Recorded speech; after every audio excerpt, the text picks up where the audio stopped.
সে মনে করে বোরকা পরে প্রেম করা মনে হয় এটা খুব ভালো কাজ। সে মনে করে আমার প্রেমিককে যে আমি ফজরের নামাজ পড়াইতে সক্ষম হয়েছি এটা খুব ভালো কাজ। দেখেন গদখালিতে যান, আমাদের মেয়েরা তো খুবই পর্দাশীলা, পর্দা করেই তো প্রেম করে। এখন প্রেম করে পর্দা করে, আল্লাহওয়ালা প্রেম।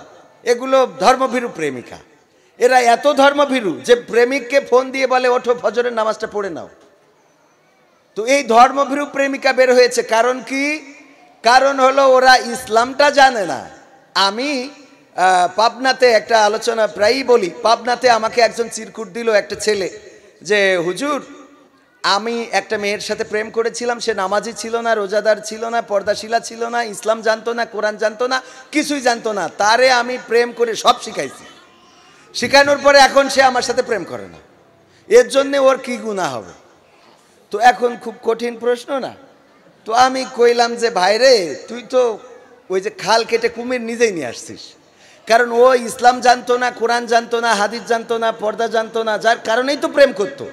যখন এগুলো তুমি জানাই ফেলেছো তখন তো বুঝে গেছে যে এটা করা যাবে না, এখন তো আর প্রেম করবে না। এখন যেটা করা দরকার সেটা তুমি যেহেতু ভালো বানাইছো কষ্ট করি, এখন অন্যের দিয়ে কাজ নেই, যাই হোক করি ঘরে নিয়ে আসো। তো এই ছাড়া তো আর কোনো বুদ্ধি নাই। তো এই জন্যে দেখেন ইসলাম যখন জানবে তখন অটোমেটিক সে পরিবর্তন হয়ে যাবে, যখন সে কোরআন জানবে তখন অটোমেটিক সে পরিবর্তন হয়ে যাবে। আর যতক্ষণ পর্যন্ত এটা সে জানবে না ততক্ষণ পর্যন্ত তারে বোরকা পরান, সে মনে করে বোরকা পরে প্রেম করা মনে হয় এটা খুব ভালো কাজ। সে মনে করে আমার প্রেমিককে যে আমি ফজরের নামাজ পড়াইতে সক্ষম হয়েছি এটা খুব ভালো কাজ। কেউ মনে করে, একজন প্রশ্ন করেছে মিজানুর রহমান আজহারি ভাইয়ের কাছে যে মিজানুর রহমান আজহারি ভাই, আমার প্রেমিকা আমাকে প্রতিনিয়ত তাহাজ্জুদ নামাজের জন্য ডেকে দেয় এবং আমাকে কি করে ফজরের নামাজ পড়তে, নামাজ না পড়লে যখন আমরা ডেটিংয়ে যাই তখন আমাকে খুব কিলাই বকা দেয়। তো এর জন্য কি এই প্রেমটা চালানো খারাপ হবে? চিন্তা করেন, মানে নামাজের জন্য ডেকে দেয়, তার মানে এর মতো আল্লাহওয়ালা, এর মতো আল্লামা প্রেমিকা তো আর খুঁজে পাওয়া যায় না। এগুলো কিসের জন্যে? এগুলো আমরা এই কথাগুলো বলছি এই জন্যে যে আমাদের তরুণরা, এরা ছোটরা এটা বুঝবে না, কিন্তু এরা ওই জায়গায় পৌঁছে যাচ্ছে। মাদ্রাসার ছাত্ররা কি সব ভালো আছে আপনাদের মনে হয়? না, ভালো নেই, কারণ নৈতিক শিক্ষা দিতে আমরা ব্যর্থ হয়েছি। তাদেরকে কোনটা আগুন কোনটা পানি এটা বোঝাতে ব্যর্থ হয়েছি। আমাদের সময় একটা মেয়ের দিকে তাকালে আমাদের টিচার এইখানে পুরোহার নিয়ে বা মার নিয়ে কিন্তু কথা উঠেছে যে একটু কানের উপরে হাত দিয়েছে, সে বলেছে আমার কান টেনেছে। কান টানলো, সমস্যা কি? বাদশাহ আলমগীরের কথা তো সবাই জানেন। বাদশাহ আলমগীর ছেলেকে পড়তে দিল মাস্টারের কাছে, শিক্ষক তার বাদশাহ আলমগীর দেখতে গেলেন যে শিক্ষক আসলে আমার ছেলেকে কেমন পড়াচ্ছে। এই গল্পটা অনেকের, এটা আমাদের নৈতিক শিক্ষায় থাকা দরকার ছিল, আমাদের সিলেবাসে কিন্তু এই গল্পগুলো নাই। এই গল্পটা সবাই জানেন এবং বাচ্চাদেরও জানানো দরকার, অভিভাবকদের বেশি করে জানা দরকার। বাদশাহ আলমগীর গেলেন দেখার জন্য যে আমার ছাত্রকে, আমার ছেলেকে কেমন পড়াচ্ছে শিক্ষক। যে দেখেন যে ছেলেকে না পড়ায় পা ধুয়ে নিচ্ছেন, ছেলে পানি ঢালছে বদনা দিয়ে, আর হুজুর বা শিক্ষক উস্তাদ উনি নিজের পাটা ডলে ডলে পরিষ্কার করতেছেন। উনি এটা দেখলেন এবং শিক্ষককে বললেন যে আপনি আমার রাজদরবারে দেখা করবেন। শিক্ষক তো টেনশনে শেষ, আহা কি করলাম, আমি বাদশার ছেলের দিয়ে পা ধোয়াইলাম, আমারে তো মেরে ফেলবে আজকে হয়তো বা আমার শুলে চড়াবে, আমার জীবন শেষ। তারপরে বাদশার দরবারে যেয়ে বললেন গোস্তাখি মাফ করবেন আমার। বলল কেন মাফ চাচ্ছেন আপনি? বলল আমি তো বড় অন্যায় করে ফেলেছি। কি অন্যায় করেছেন? আপনি তো নিজেও জানেন। হ্যাঁ অবশ্যই আপনি অন্যায় করেছেন, আপনার অন্যায় হয়েছে, যে অন্যায়টা আমি নিজে চোখে দেখেছি।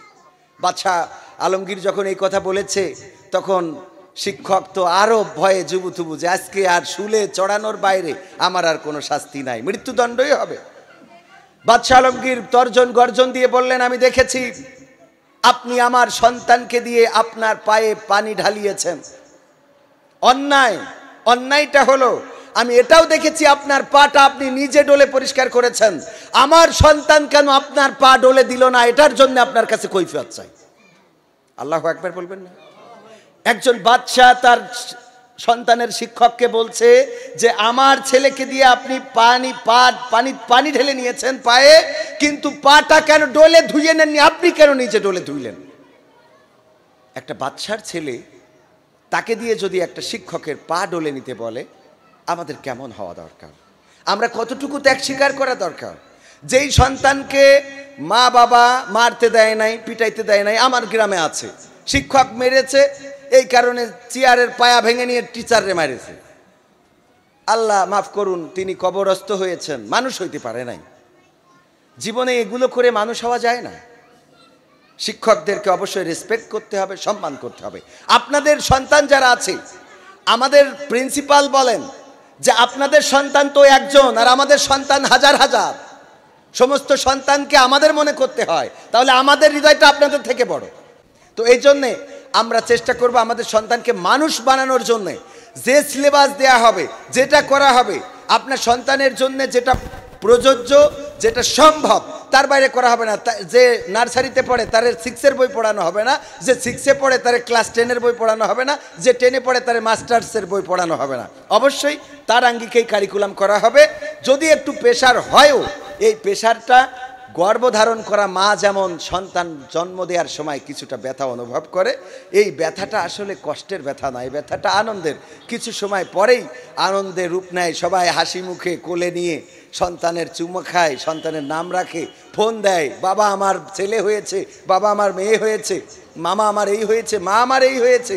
এই আনন্দটার জন্যে আপনার সন্তানকে একটু কষ্ট স্বীকার করতেই হবে, আপনাকেও কষ্ট করতে হবে, আপনার সন্তানকেও কষ্ট স্বীকার করতে হবে। এই ব্যথাটা যদি সহ্য করতে পারেন, তাহলে আপনি আনন্দ করবেন, আপনি হাসবেন যে আপনার সন্তান একদিন বাংলাদেশে প্রতিষ্ঠিত হবে, বাংলাদেশে নেতৃত্ব দিবে।